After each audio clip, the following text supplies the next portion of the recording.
Hi, my name is Jake, and I am a bookish drummer.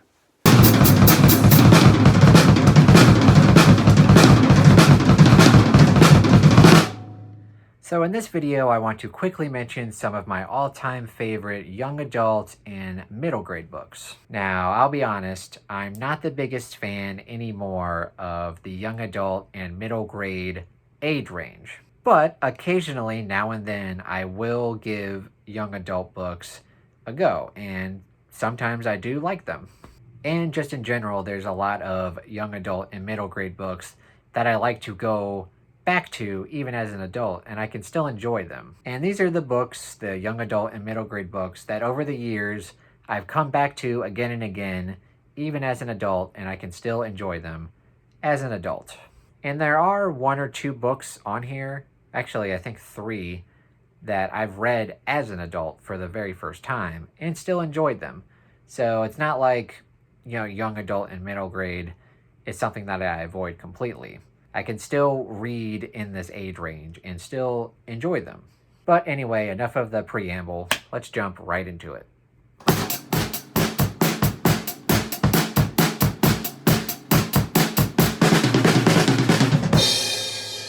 So I'll start out with some of the more cliche answers that a lot of people say. And the very first one would be Harry Potter. Not a big surprise. I will say, though, that I read Harry Potter, I think, differently than most people. I was a big reader back in elementary school, and so I read the first 4 books, in between like first and fourth grade pretty much. But after that, like in middle school and high school, I basically stopped reading, and I mainly focused on music. So I actually never finished the Harry Potter series as a kid. And actually, it wasn't until I got to college back in like 2013 or 2014 when I realized, oh yeah, I never finished the Harry Potter series. I wonder how that, wrapped up. And so I picked up the 5th book and hated it. And then I picked up the 6th book, absolutely loved it. It's one of my favorite Harry Potter books. And then the 7th book, it was fine. And then I went back and reread the first 3 books, and I actually really enjoyed them. And so now the only book that I haven't read as an adult is the 4th one. I have a very weird, relationship with these books in that I have a lot of nostalgia for them, but also I have a lot of recency bias. So it's kind of all jumbled up in my head. I will say I have a very unpopular opinion when it comes to my favorite Harry Potter book. Whenever I see a damn Harry Potter ranking video, without question, everyone's least favorite book is Chamber of Secrets. And it's always been my favorite. And literally every time I watch a Harry Potter ranking video, they're like, oh, well, if I had to pick one, I love all of them, but I guess I'd go with Chamber of Secrets. I'm like, no, it's the best. It's the best. But I also really like the 6th book, so,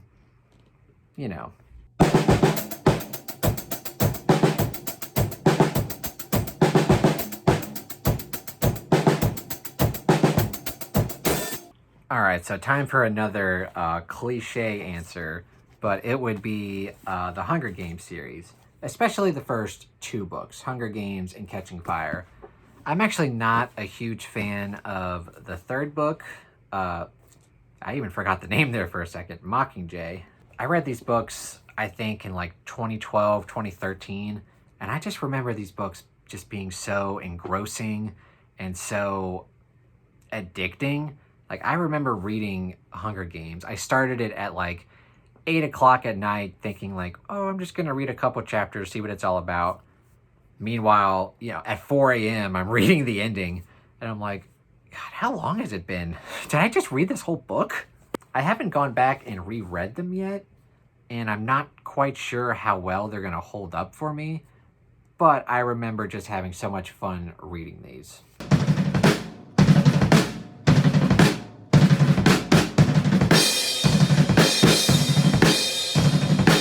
And this next series is like a childhood favorite. I read probably like 10 or 12 of these books in like elementary school, and that would be the Redwall series. And I'm actually just now considering going back and rereading the series. I just bought, like, on thriftbooks.com, I bought like the first 5 or so books, and I kind of want to reread them because I haven't read them in a very long time, and I'm very interested to see what I remember at all about them and if they hold up at all. I'm very excited.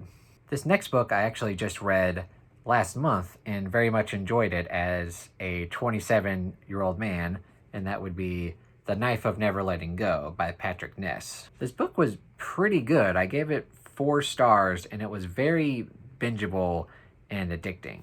I will say, at parts, it was pretty childish and juvenile, but obviously it's young adult, so it's supposed to be like that. And those bits were pretty funny, I will admit. The main problem I had with the book is the pacing issues. Towards the middle chunk of the book, it kind of got repetitive, like, oh, well, we're running away again. But I'm very interested in the sequels, so that's why this is on the list.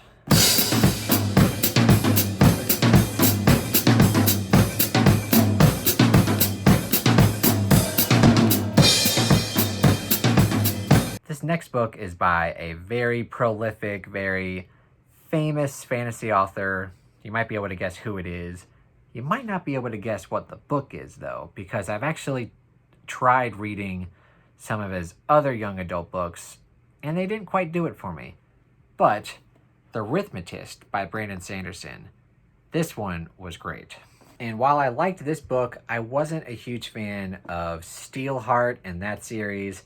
I also tried Skyward and that series, and I didn't quite get the hype for those books.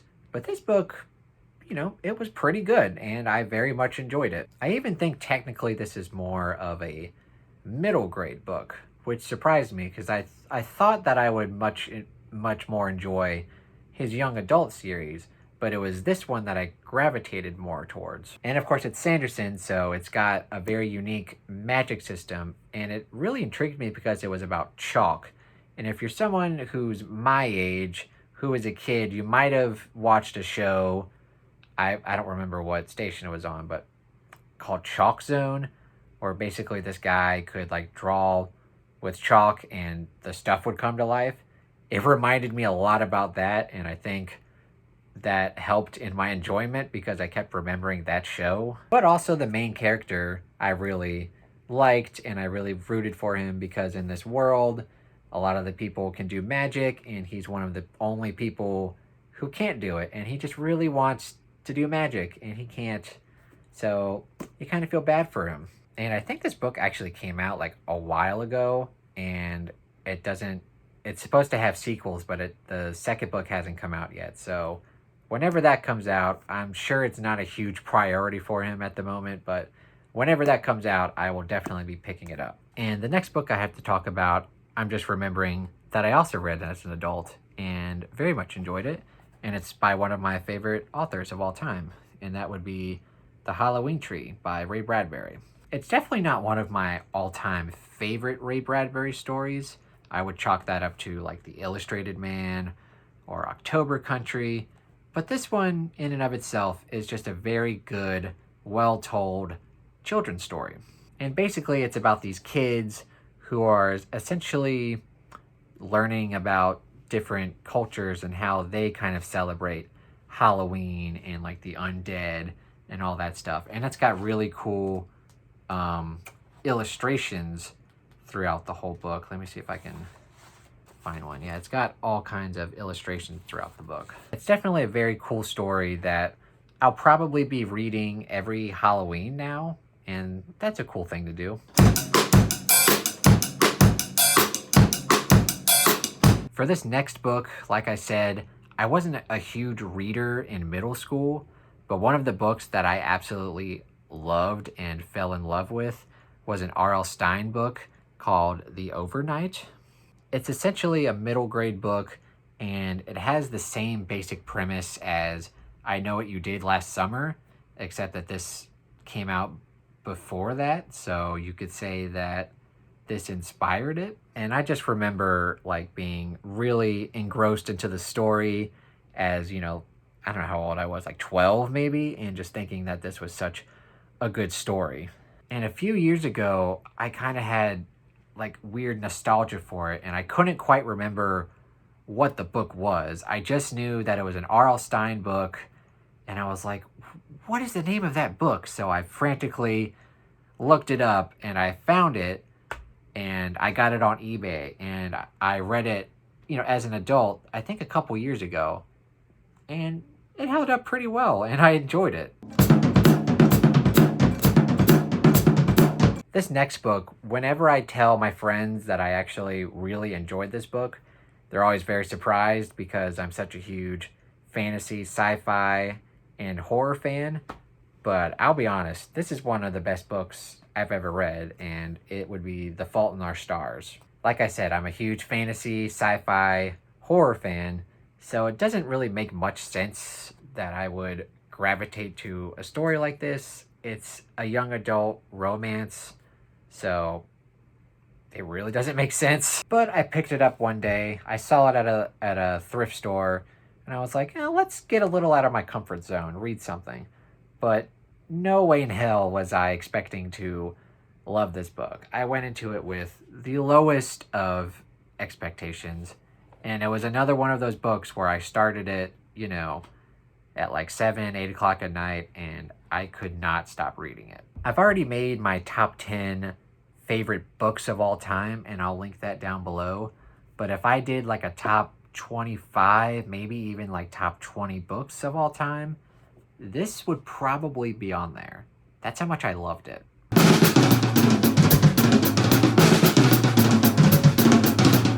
Speaking of my top 10 favorite books of all time, this book made it into my top 5, and that would be Drums, Girls, and Dangerous Pie. Like I said, I wasn't a huge reader back in middle school. I was mainly focused on music. I just started to learn how to play percussion and drums. But when I saw this book at like a school fair, Drums, Girls, and Dangerous Pie, I had to read it. But I will say it's one of those books that has a very cool title, and you go into it thinking, oh, this is going to be a very fun story.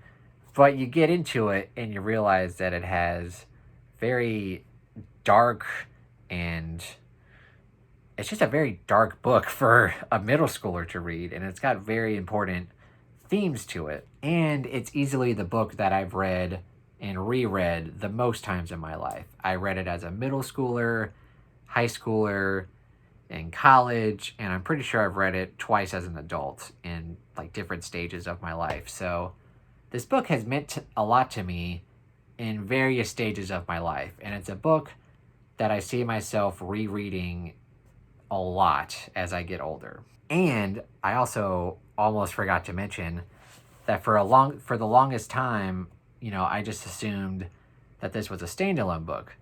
But a couple years ago, I was looking up like on YouTube trying to find if anyone had a video about it. And what I found out is that there was a sequel, which that blew my mind. And so when I found that out, I immediately bought a copy. And that book is After Ever After. I will say it's not as good, and you're technically following a different main character that you do in the first book, but I will say it's got a very similar writing style, and it's a good story. It's just not quite as good as this one. But I'm still glad that I found that out, because that would have been crazy if like I went my whole life not knowing that there was a sequel. Oh, man.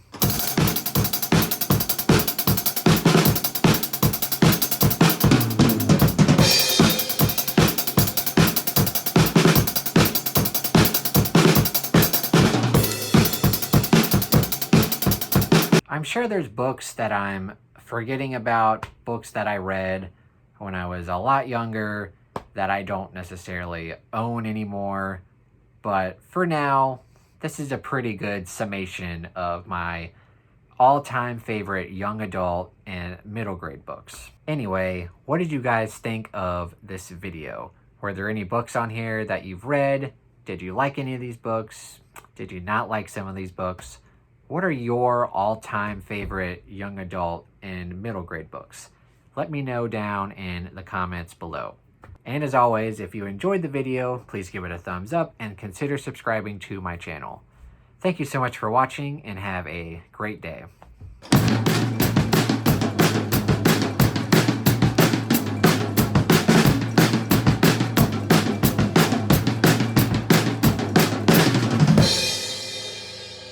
It's the best. It's the best. It's the best. It's the best.